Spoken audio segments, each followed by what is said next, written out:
در باستانی ملک خش هستیم ما نسلی جوان، رمزی بهارانیم ما، یک عمر بر رحمی خزان از پیشوا آموختیم، با صدق و با مهر و وفا بر کشور و بر خلق خویش کردن جوانی را فدا. نسلی جوانی ملتیم، روح و روانی ملتیم، نسلی جوانی ملتیم، روح و روانی ملتیم، شورت فضای ملتیم، با پیشوای ملتیم، شورت فضای ملتیم، با پیشوای ملتیم.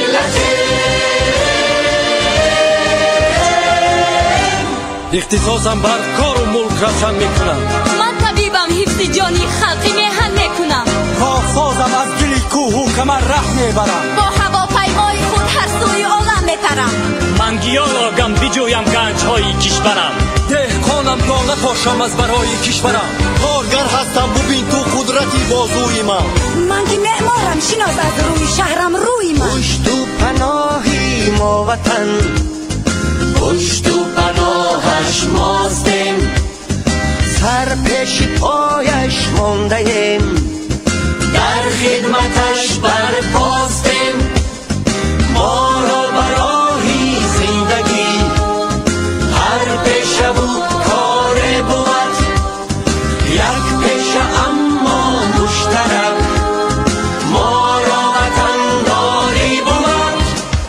نسلی جوانی ملتیم، روح و روانی ملتیم، نسلی جوانی ملتیم، روح و روانی ملتیم، شورت فضای ملتیم، با پیشوای ملتیم، شورت فضای ملتیم، با پیشوای ملتیم. دانش آموزم مرا باز است درهای جهان. شاعرم گویم سخن از عشق و از راز نهان. دوست ها ورزشگرم من نام برداری وطن، از هر من دیده به خواب و بیداری وطن. سروری مامو که ما را در جهان مشهور کرد. آبروی و اعتباری خلق را منظور کرد. پیشوای خویش را ما پیروی ارزنده، مثل او در راه ارمانهای خود پاینده. ما راست در راه حیات، این عزم و جهد و آرزو خاکی وطن را سر کنیم، آبی وطن را آب و